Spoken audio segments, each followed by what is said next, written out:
Bonjour à tous, je m'appelle Tania Côté et on commence notre deuxième webinaire gratuit, et cette fois-ci, on va parler de notre solution e-learning, de notre LMS, iSpring Learn LMS. Donc, vous devez voir mon écran, et donc là, aujourd'hui, on parlera de nouvelles tendances en e-learning. On va vous donner les astuces et les conseils pour déployer une LMS.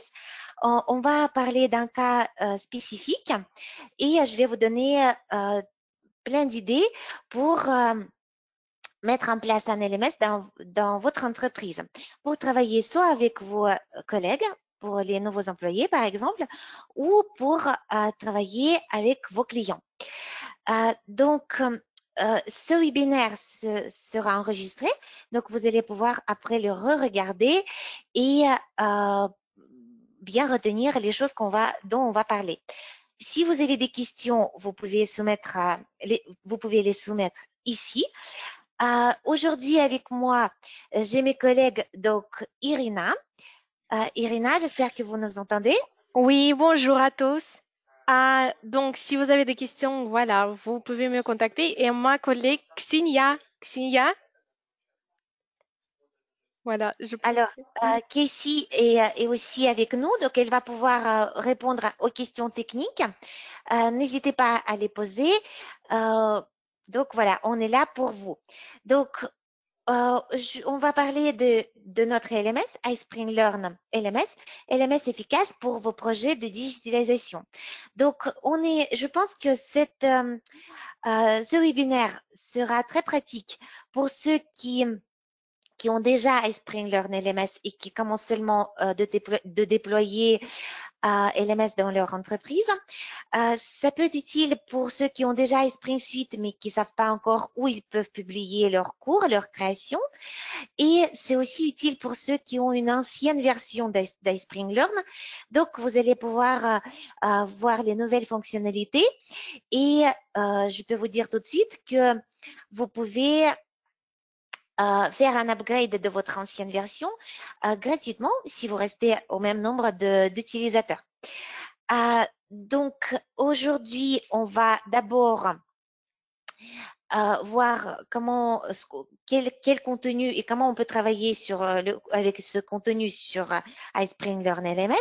On va voir tout le processus de formation de point de vue d'utilisateur, et je vais vous montrer également comment on peut évaluer les progrès, les résultats de vos élèves. Donc là, on va commencer dès le début. Donc, je vais pouvoir fermer ma présentation. Et donc, on va commencer vraiment dès le début. Donc là, vous allez sur votre compte. Donc là, par exemple, mon compte, c'est Tania Côté iSpring Learn EU. Et là, vous arrivez sur notre LMS. Donc ici, vous avez tout de suite le tableau de bord. Ici, vous voyez le nombre de cours, les utilisateurs, les groupes, les logins par période. Ici, à gauche, vous avez plusieurs onglets. Donc, tous vos cours, les rapports, les événements, les utilisateurs, la base de connaissances, questions que vous pouvez poser sur vos cours et les réglages.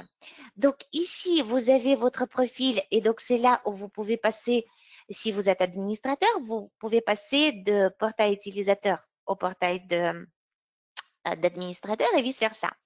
Ici, vous voyez toutes les notifications. Là, vous voyez, j'ai gagné quelques points parce que j'ai passé quelques cours. Et vous voyez aussi les messages. Donc, c'est tous les messages, le chat, en fait, que vous pouvez mener avec tout le monde. Donc, on va commencer, on va prendre le cas que vous créez. Donc, vous êtes une entreprise, vous avez les nouveaux employés, par exemple au service commercial. Et donc, on va voir comment on va commencer à zéro. On va voir donc ce que ça donne du point de vue utilisateur, et on va évaluer votre progression. Alors, on va commencer déjà par la première étape, c'est par la création de cours. Donc, vous allez dans l'onglet cours et vous faites créer. Donc, là, on choisit créer un cours. Et là, vous faites donc ajouter et vous pouvez soit, donc vous voyez ici toutes les variantes qui s'ouvrent à vous. Là, on va prendre un cours que j'ai déjà dans ma base. Donc, si je vois que parmi ceux qui sont avec nous aujourd'hui, j'ai vu même avant, quand vous vous êtes inscrits, qu'il y a des personnes avec qui avec qui on a travaillé la première fois. Donc, on a créé ensemble, si vous vous rappelez bien, le cours comment gérer les clients mécontents. Donc, on va le rajouter ici parce que c'est important pour travailler avec vous. Pour un commercial, c'est important de savoir comment il faut travailler avec les clients mécontents. Donc, vous faites vous copiez ici. Et là, vous pouvez soit créer une copie séparée, soit une copie liée. Copie liée veut dire que si vous faites un changement dans ce cours au tel ou tel moment, automatiquement, tous ces changements seront établis ici également. Donc, je fais copier et là, on a déjà le premier brique dans notre cours. Là, je vais ajouter un long read. Donc, on appelle ça un article, mais je pense que vous savez ce que c'est. Donc, ça, c'est comme un nouveau article sur le site, par exemple. Et là, j'ai déjà préparé quelques petits textes avant. Donc, là, on va travailler sur le performance, par exemple, de centre d'appel. Donc, je fais copier-coller ce texte. Donc, hop, on rajoute le texte. En fait, le long read est fait surtout pour créer quelque chose de plus intéressant et pas un simple Word, par exemple. On crée un nouveau chapitre. Donc, je vais faire ça vite fait, mais ça vous montrera comment ce qu'on peut faire en fait avec le. Donc, ici, vous pouvez rajouter une image, par exemple. Je choisis déjà une image que j'avais préparée. Et donc, on met aussi le texte. Et quand vous rajoutez du texte, vous pouvez donc faire retravailler. Vous pouvez retravailler ce texte et rendre votre article très joli. Donc, le deuxième, ça serait, voilà. Donc, vous créez un long read et vous allez voir, c'est très sympa. Ça donne, hop, je fais les choses que j'ai préparées. Donc, en fait, ce qui est intéressant ici, c'est que vous pouvez, d'une simple instruction, faire quelque chose de plus sympa. Là, par exemple, avec le bouton comme ça, hop, vous faites déjà les étapes, etc. Bon, on va créer le troisième chapitre que j'avais préparé. Donc voilà, rajouter encore une petite image. Vous voyez, on peut rajouter plusieurs choses, les vidéos, les images, etc. Donc encore une fois, le texte. Voilà. Et pareil, on va faire les étapes ici pour que ce soit plus joli et plus sympa. Voilà, et donc là, vous faites publier. Donc vous avez déjà créé un petit cours dans sur votre LMS. Et ici, vous voyez, c'est déjà apparu et vous avez votre cours qui a 2 chapitres dedans. Bon, on peut rajouter aussi un devoir que vous pouvez donner à vos élèves. Donc là, par exemple, vous l'appelez comme vous voulez. Vous faites la description et instruction, par exemple, rendre un rapport. Voilà. Vous dites par exemple que 80, c'est un score nécessaire. Et donc, voilà, vous avez déjà un nouveau cours. Et on va l'appeler gestion des clients, par exemple. Voilà. Et donc, notre cours est prêt. Ah oui, déjà OK, de gestion client, tout simplement. OK. Et donc, là, vous avez déjà créé un cours. De même principe, on peut créer aussi un parcours pédagogique. Donc, un avant qu'on passe à ce sujet, j'aimerais qu'on fasse un petit peu connaissance. Et pour ça, je voudrais que ma collègue Irina fasse un petit sondage. Irina, est-ce que vous êtes là? Oui, s'il vous plaît, monsieur, madame, répondre à une question. Voilà. Quel type de contenu utilisez-vous habituellement dans votre formation pour créer la formation en ligne? Voilà. S'il vous plaît, répondez.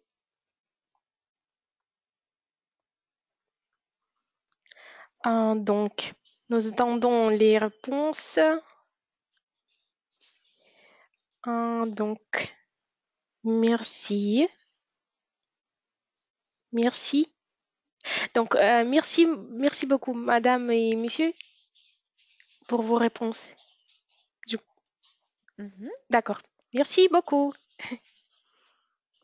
Bon, alors merci Irina. Donc on voit maintenant quel type de contenu vous créez habituellement. Très bien. Alors, donc maintenant, je vais vous montrer comment on peut créer un parcours pédagogique. Donc, je voudrais déjà, je m'adresse surtout à ceux parmi vous qui ont l'habitude de travailler avec l'ancienne version d'Spring Learn. Et avant, on avait, comme on appelle, Learning Path, qui reprend à peu près la même chose.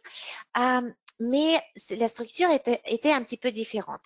Là, je vais vous montrer la différence. Donc, dans la nouvelle version d'Spring Learn.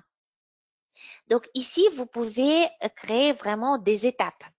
Donc, ça ressemble à un cours standard, mais là, vous allez avoir, donc vous pouvez rajouter les étapes. Donc, par exemple, une nouvelle étape, on va l'appeler, par exemple, gestion CRM, admettons.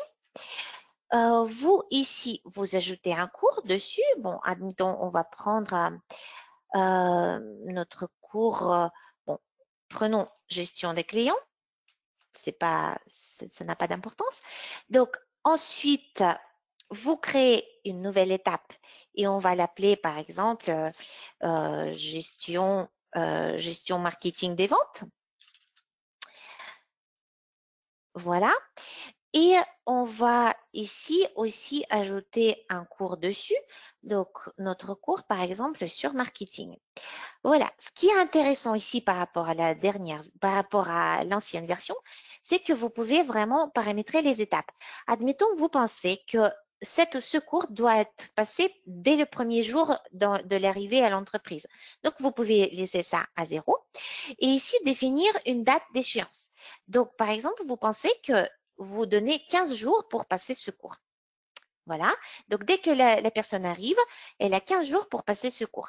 Ici, vous pouvez aussi, donc, admettons, vous dites que au bout de 15 jours ou 20 jours, admettons, les personnes doivent passer aux gestions marketing.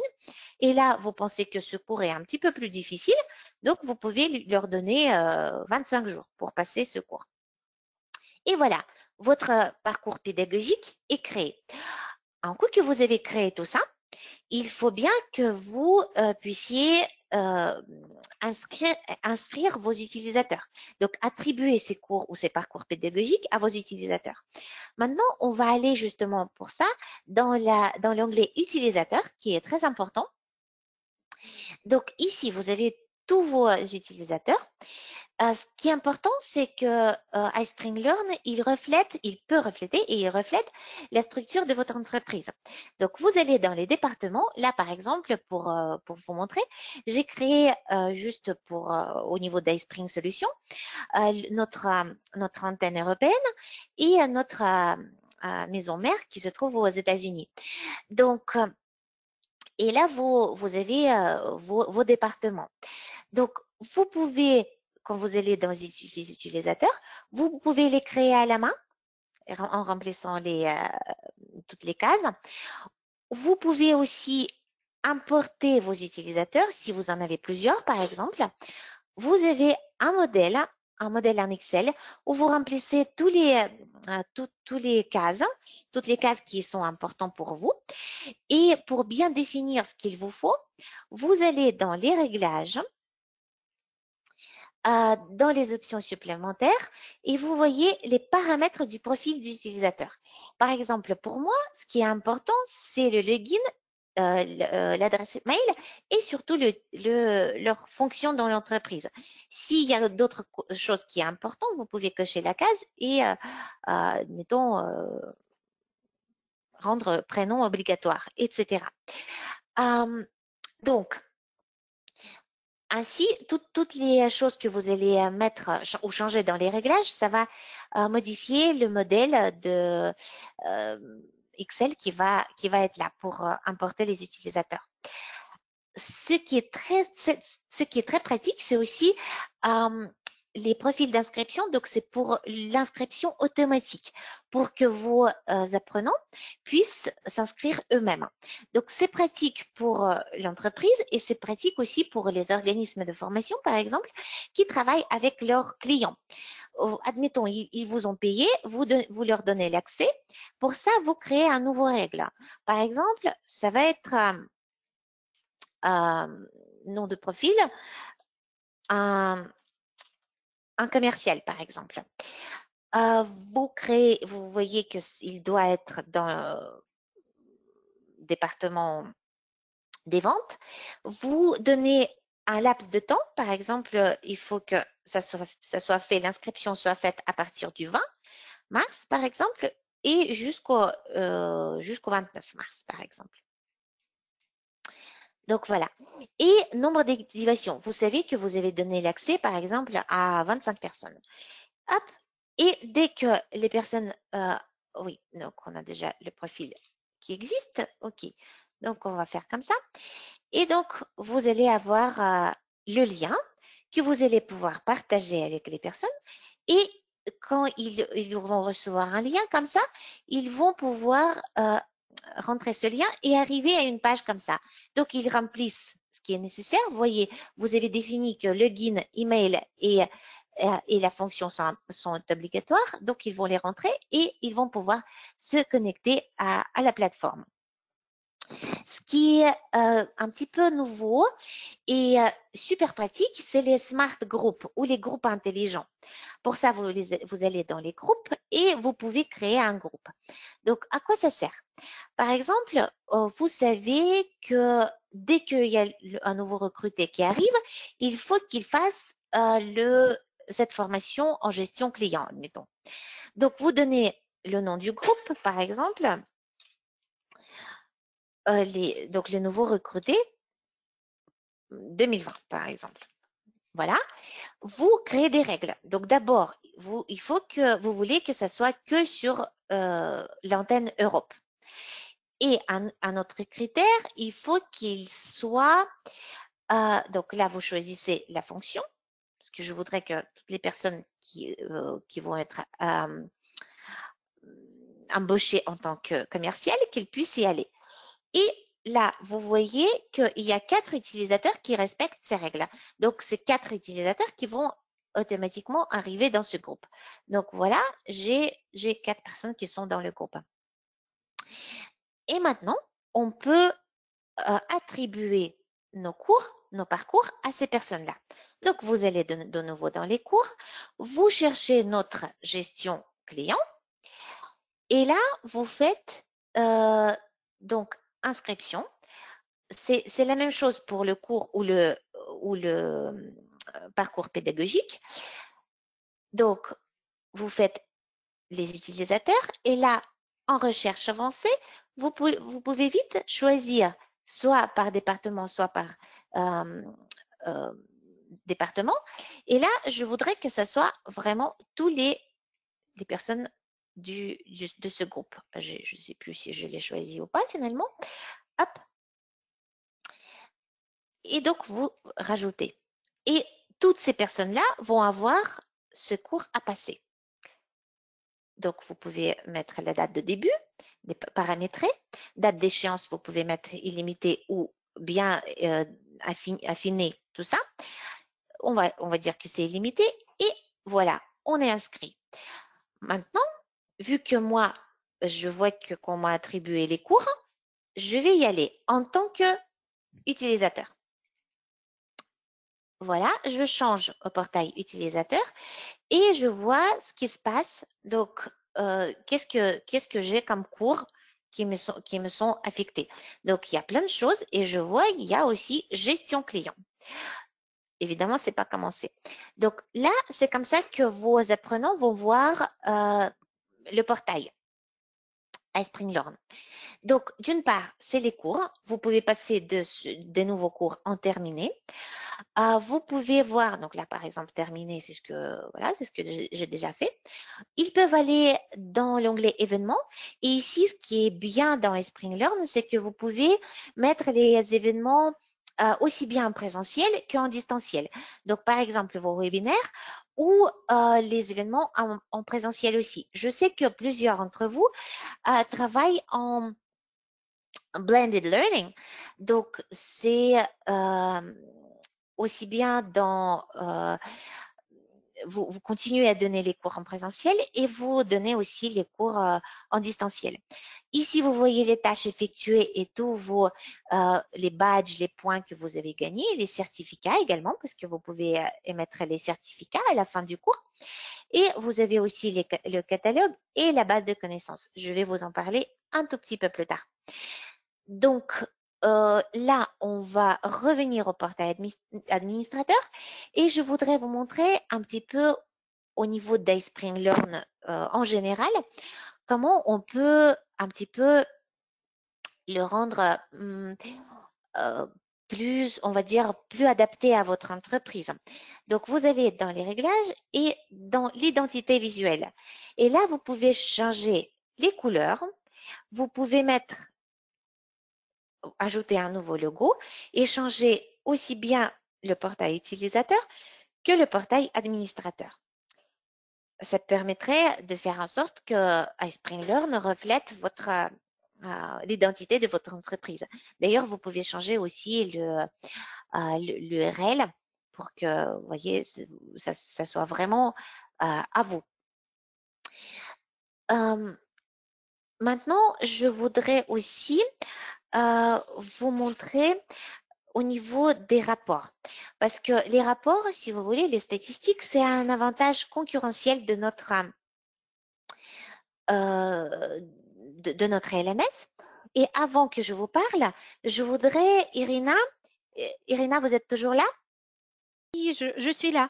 Oui, D'accord. Je voudrais qu'on pose la question et pour la question sur qui est aujourd'hui avec nous. d'accord, Donc, oui, bien la sûr. question, voilà, pour savoir un petit peu euh, Oui, oui. qu'est-ce qui, qu'est-ce qui est important pour vous en tant Oui, qu'utilisateur d'un LMS.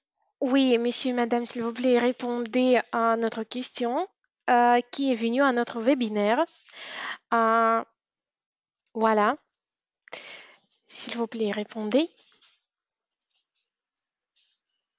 Voilà, nous avons quelques variantes. Je suis utilisateur de la version DC d'iSpringLearn. J'utilise iSpringLearn et j'utilise la version ancienne d'iSpringLearn. J'utilise iSpring Suite et je veux savoir d'iSpringLearn. Et aussi, je recherche sur la plateforme LMS. Voilà. Donc, est-ce que tous les... Voilà. Merci beaucoup. D'accord. Merci. Merci beaucoup pour vos réponses. Oui. Ok, donc je vois qui est là aujourd'hui, c'est très bien. Alors, je vous montre les rapports. Donc pour ça, vous allez dans les rapports et vous voyez qu'on a plusieurs choses. Par apprenant, par cours, par événement. D'ailleurs, même pour les événements présentiels, vous pouvez sortir les feuilles d'émargement. On va regarder on va dire, le plus utilisé, c'est la progression de l'apprenant. Donc, vous allez dedans et là, vous voyez toutes les performances des personnes qui ont travaillé sur votre plateforme. Donc, vous pouvez ici changer, par exemple, des plus formés et moins formés, donc les plus actifs et moins actifs. Vous pouvez ajouter un filtre, par exemple, le département, de dernière connexion, etc. Et ici, vous pouvez rajouter les colonnes. Là, par exemple, j'aimerais savoir la dernière connexion. Et voilà, on a la dernière connexion. Ça me permet de voir un petit peu leurs activités, etc. Ça, cette statistique permet de voir tout le monde en même temps. Si vous êtes intéressé par une personne en particulier, vous pouvez le faire aussi en cochant la case et vous voyez les résultats de l'apprenant.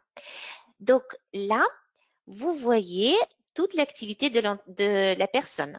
Donc, quel module, quand ils ont commencé, est-ce qu'ils ont déjà fait ou pas, leur score et surtout le temps passé. Je sais qu'avec la nouvelle législation en France, il y a plusieurs personnes qui nous ont déjà demandé ça, d'avoir la statistique sur le temps que la personne passe sur le cours. Donc, c'est tout à fait possible d'obtenir ce type de statistique. Alors, évidemment, vous pouvez sortir toutes les statistiques que vous voulez en file, donc dans les fichiers que vous voulez, pour les utiliser donc chez vous. Et aussi, ce qu'on fait, c'est l'intégration avec vos outils internes. Donc, on a plusieurs cas de clients qui font remonter toutes les infos, toutes les statistiques, y compris sur le temps passé, dans leur logiciel de gestion. Et donc, après, les RH ou les personnes qui gèrent la clientèle peuvent les utiliser. Ce qu'il faut que je vous montre également, c'est les questions de cours. Donc, en fait, au moment où vous créez un cours, vous pouvez nommer un expert sur le cours et les personnes vont pouvoir vous poser des questions. Donc là, par exemple, je vois que sur mon cours de naturopathie, j'ai une petite question. Moi, je me suis posé cette question moi-même, hop, et je peux y répondre. Je vais vous montrer la même chose côté utilisateur. Donc, vous allez, par exemple, à un cours, peu importe s'il est déjà fini ou pas, prenons par exemple la gestion des clients, donc ce qu'on vient de faire aujourd'hui. Et voilà, on peut soit donner un avis, soit poser la question ici. Si vous pouvez aussi désactiver cette fonction si vous voulez pas qu'on vous pose des questions ou qu'on donne avis sur telle ou telle chose. Je pense que ça peut être quand même pratique pour ceux qui vendent leurs cours, pour avoir un petit peu les avis de leurs apprenants, etc. Et les questions aussi.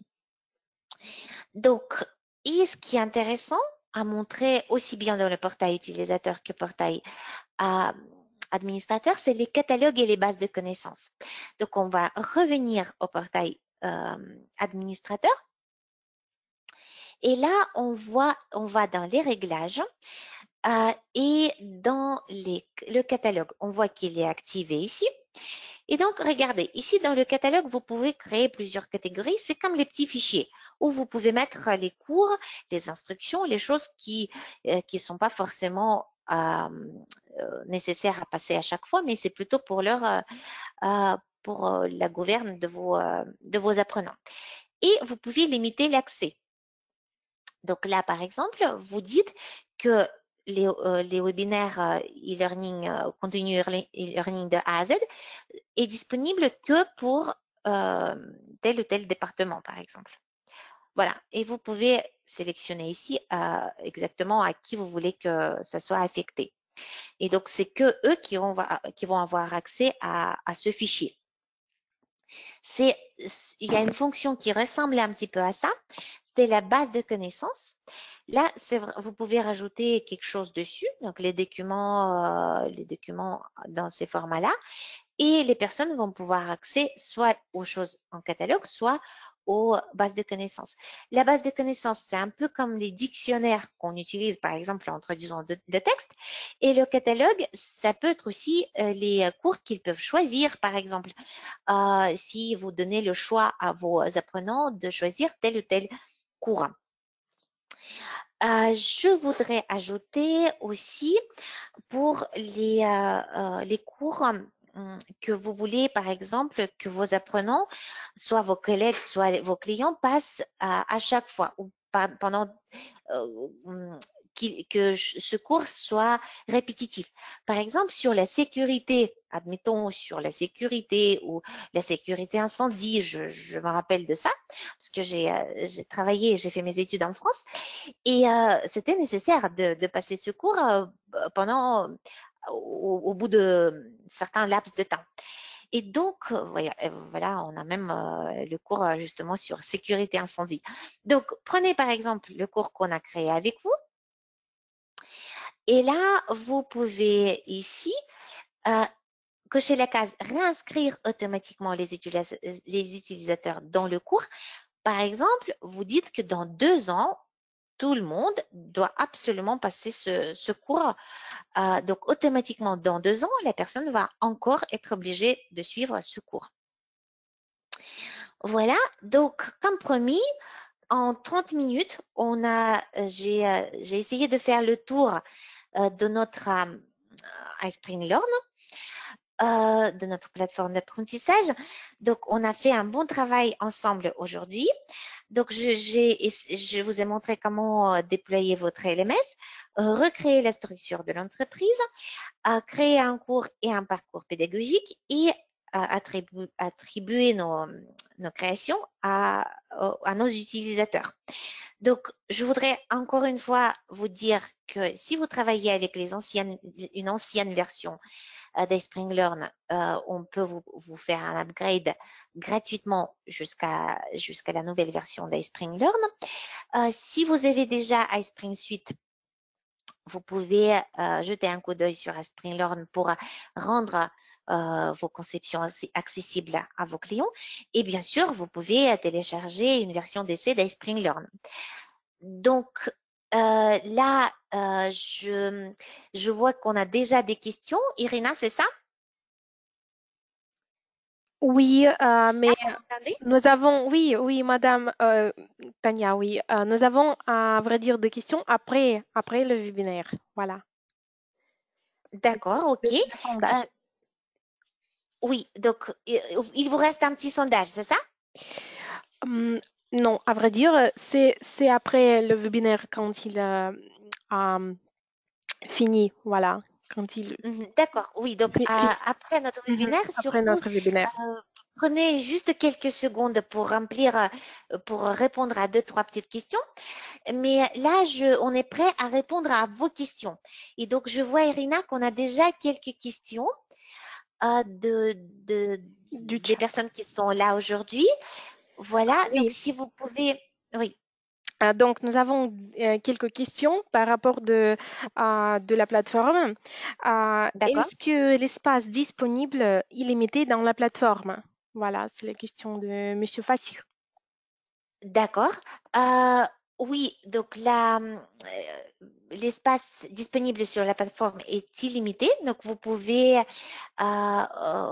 mettre autant de fichiers que vous voulez, autant de cours que vous voulez. Une seule restriction, c'est le nombre d'utilisateurs actifs par mois. C'est ça d'ailleurs qui définit votre forfait, on va dire. Sinon, au niveau de volume de cours, etc., vous avez vraiment aucune restriction. Parfait, merci beaucoup, madame. Et aussi, encore une question, avez-vous l'intégration avec Salesforce? Oui, donc on fait les intégrations avec vos outils, y compris Salesforce. Donc, donc si ça vous intéresse, vous nous écrivez un mail et la personne, donc les personnes qui sont dédiées à l'intégration, ils vont travailler avec vous, voir toutes les Mhm. questions techniques pour ça. Donc, via API, etc., c'est possible. D'accord, merci. Et par rapport du paiement, voilà, pourriez-vous me parler, c'est la question du chat, voilà, euh, pourriez-vous me parler du système de paiement, voilà, comment Mhm. payer dans la plateforme? Euh, je suis pas sûre que je comprends bien la question. En fait, si vous voulez payer, donc, si vous voulez que vos utilisateurs payent pour leur accès au cours, il vaut mieux utiliser notre plateforme Flora LMS.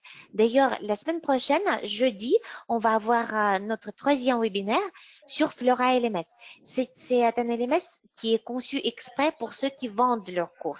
Donc, en fait, Parfait. vos clients, par exemple, peuvent venir sur la plateforme, regarder les cours, les mettre dans son panier, comme si vous faisiez vos achats au supermarché, par exemple. Voilà, mais c'est plutôt sur Flora LMS. D'accord, merci, c'est parfait. Voilà, c'est D'accord. tout. Ok, je vois qu'il y a aussi d'autres questions d'ordre technique. Ici, je vois les questions. Donc, surtout, n'hésitez pas à laisser vos questions. Euh, je vois qu'il y a pas mal de questions techniques. Donc, Casey, je pense que vous allez avoir du travail, mais surtout, ne vous inquiétez pas, on va laisser aucune de vos questions sans réponse. Donc, soit moi, soit, mais je vois que c'est plutôt les questions techniques. Donc, c'est Casey qui va vous répondre, soit directement aussi, soit par mail. Donc, si vous avez encore des questions, n'hésitez pas. Voilà, je vous remercie beaucoup pour votre attention. Je vous invite à notre webinaire de la semaine prochaine, le jeudi, pour voir comment vous pouvez utiliser notre plateforme pour vendre vos cours. Voilà, je Oui, vous remercie. Je remercie Irina, je remercie aussi Casey et je vous dis à la prochaine fois. Et vous allez recevoir l'enregistrement de notre webinaire par mail. au revoir à Je vous tous. souhaite, oui, au revoir et bonne journée à vous tous. Bonne journée. Au revoir. Au revoir.